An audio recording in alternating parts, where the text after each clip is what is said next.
Je m'appelle Daniela Fernandez. Je suis étudiante au doctorat à l'Université de Sherbrooke. Mais pour ce congrès, pour ce colloque plutôt, je ne vais pas présenter par rapport au sujet de ma thèse. Je vais plutôt parler de mon essai lors de ma maîtrise professionnelle à l'Université de Sherbrooke aussi. Donc ça va être une partie de ma maîtrise, car je fais sur la numération des positions décimales, plutôt sur le sens du zéro et les principes d'échange. Mais ici, c'est une partie, je vais parler sur les difficultés des élèves de troisième année du primaire lors du transcodage des nombres. Bon, le plan de la présentation, je vais commencer avec une brève introduction. Ensuite, je vais parler du système de numération de position décimale, du transcodage des nombres, de la recherche en soi, les résultats, la conclusion et certaines considérations finales.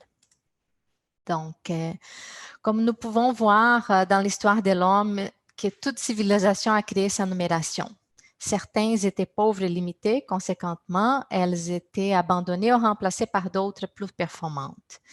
Le système de numération a été développé pour l'homme à travers l'histoire pour combler leurs besoins, soit le dénombrement des troupeaux, de la récolte pour effectuer les calculs d'achat et vente des produits, etc. Ainsi, les méthodes de numération se sont développées en fonction des besoins des utilisateurs.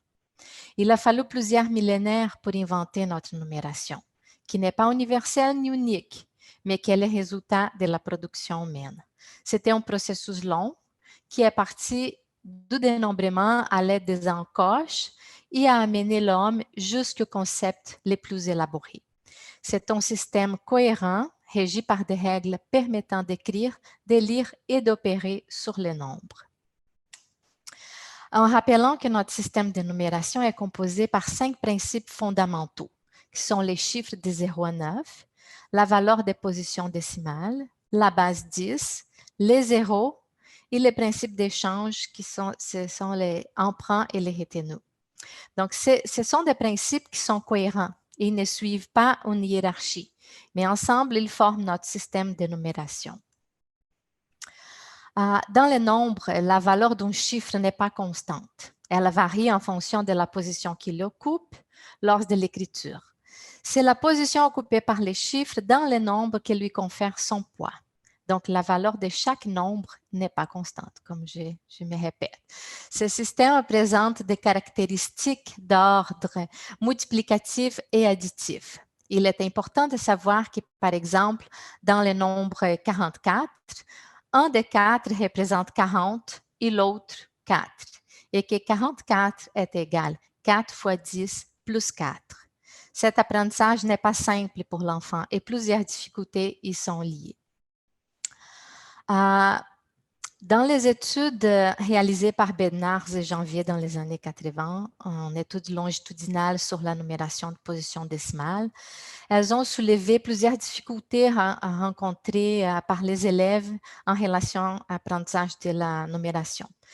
Ils ont trouvé que les enfants avaient des difficultés à voir des groupements et les rôles conventionnels dans l'écriture des nombres, à voir la pertinence de ces groupements, à opérer avec ces groupements, à travailler simultanément avec des groupements et à interpréter les procédures de calcul en termes de groupements.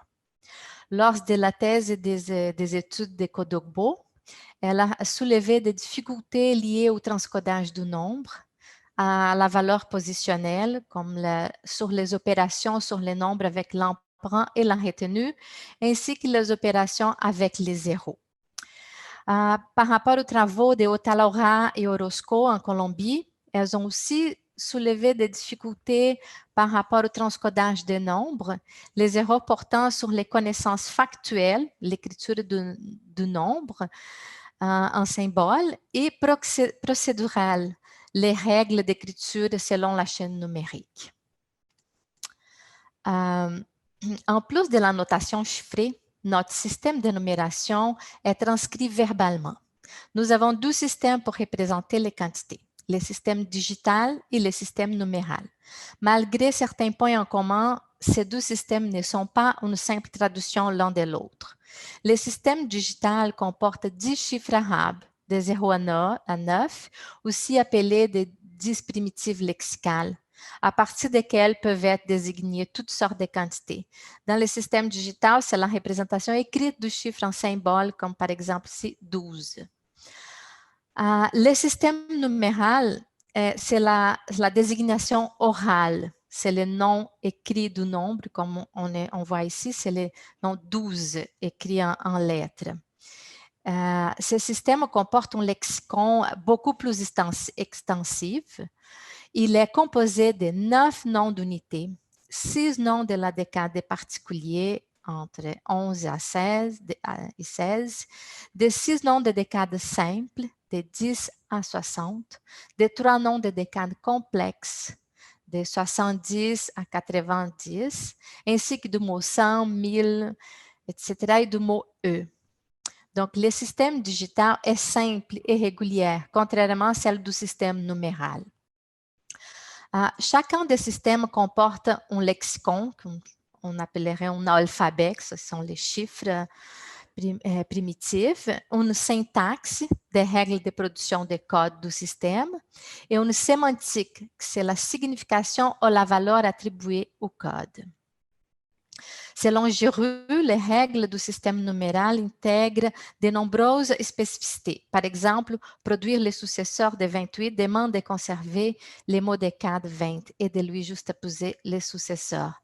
Donc, ce n'est pas un apprentissage simple à réaliser. D'après les auteurs Deloche et Serron, il y a 3 codes de représentation du nombre. Le premier est fondé sur le langage oral, grâce auquel le nombre peut être codé phonologiquement et morphologiquement. Le deuxième concerne la forme écrite basée sur l'utilisation du système de numération positionnelle. Par exemple, écrire le nombre en chiffres 2019 ou le système alphabétique, écrire avec des lettres. Et le troisième, c'est le transcodage du nombre, qui concerne les processus de passage d'un code à l'autre, soit de l'oral écrit et vice-versa. Selon Moreno, la numération est les enfants acquièrent des connaissances sur la numération écrite à partir des connaissances de la numération orale. Pour pouvoir écrire des noms, les enfants utilisent cette connaissance et articulent avec des symboles qu'ils connaissent dans l'ordre indiqué par la numération. Donc, en écrivant des nombres, les élèves rencontrent parfois des difficultés de transcodage. Cela arrive car l'enfant se base sur l'hypothèse que la numération écrite correspond à la numération orale. Comme nous pouvons voir ici, par exemple, les chiffres, le nombre 17, l'enfant, ils peuvent représenter comme 107, ça veut dire 10 et 7. Au 1080, il va écrire 1000, 4 et 20, exactement comme il les écoute, ou encore 1080. Donc, il finit par produire des écritures numériques non conventionnelles, comme la numération parlée n'est pas positionnelle. Selon Serron, Deloche et Noël, elles ont distingué deux types d'erreurs commises par les élèves. Ce sont les erreurs lexicales et les erreurs syntaxiques. Les erreurs lexicales ne modifient pas radicalement la grandeur du nombre. Comme par exemple, on peut voir 130 s'écrit 103. Là, il y a la conservation de la grandeur en termes des chiffres. Dans ce cas, le nombre conserve sa grandeur, oui. En ce qui concerne les erreurs syntaxiques, le nombre est complètement modifié. Ainsi, on voit les chiffres 5000 s'écrit 5 et 1000. Donc, ces auteurs ont aussi catégorisé différents types d'erreurs commises lors du transcodage, à part de cela. Donc, nous avons ici dans les tableaux la catégorie des erreurs syntaxiques et les erreurs lexicales. Nous avons dans les erreurs de type syntaxique les types d'erreurs orientation. Donc, le nombre écrit, c'était 81 et l'enfant a écrit 18. Il a inversé. Erreur d'omission, c'était écrit 92, il écrit seulement 12. Erreur de segmentation, c'était 73, l'élève a écrit 60 et 13. De répétition, 85, il a 82, 5, 25, donc il a répété les deux. Pour les erreurs lexicales, il porte sur des éléments individuels, un chiffre isolé. Ces erreurs consistent à substituer un chiffre à un autre. Donc, nous pouvons voir des erreurs d'identification des piles. C'est le nombre à écrire, c'est 16. L'élève aurait pu écrire 60. Il sait que c'est le numéro 6, mais il met à la mauvaise position. Et la position des piles, c'est la substitution d'un primitif de la même catégorie lexicale. Donc, les 12 peut être 11. Donc, lors de cette recherche de type qualitative sur la numération de position décimale, nous nous sommes aussi intéressés sur les connaissances lors du transcodage des nombres. Donc, nous avons, pour cette recherche, fait la collecte des données avec 11 élèves de 3e année primaire âgés entre 8 et 9 ans d'une école de la ville de Sherbrooke. La collecte a été réalisée au cours de l'année scolaire 2018-2019 par des activités mathématiques papier-crayon. Pour cette tâche en spécifique, nous avons fait une dictée de 10 nombres. Les nombres sont ici, c'était 1020, 100 010, 180, 290, 1006, 1404, 80, 4405, 38 072 et 98. Les domaines numériques du 12e cycle primaire sont des nombres inférieurs à 100 000. Lors du choix des nombres pour réaliser d'activités, nous avons pris cela en considération. Toutefois, les nombres que nous avons proposés présentent certains défis lors du transcodage. La plupart d'entre eux contiennent un ou plusieurs zéros, ce qui nous permettra de vérifier si les élèves respectent les règles de transcription du nombre et de constater leur connaissance en relation aux zéros, ainsi que la valeur de chaque position dans les nombres. Le nombre 100 010 est supérieur au domaine numérique, considéré en 3e année primaire. Cela nous permet de vérifier si les élèves appliqueront les règles de transcription déjà acquises jusqu'à ce moment dans ce contexte-ci. Donc, passons au résultat. Nous avons 11 sur 11 élèves ont commis au moins une erreur de transcodage. L'erreur la plus récurrente est celle de segmentation. C'était de type syntaxique.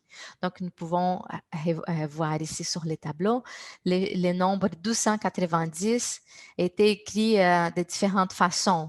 2090, 200, 810, 200, la 90, 1006, 1006, 4405. 40405 ou 4405. Donc, il y a eu plusieurs façons d'écrire ces chiffres-là. Ces erreurs produites étaient plausibles car les chiffres dictés présentent une certaine complexité au niveau de son aspect additif et multiplicatif. Aussi, en raison des décades complexes.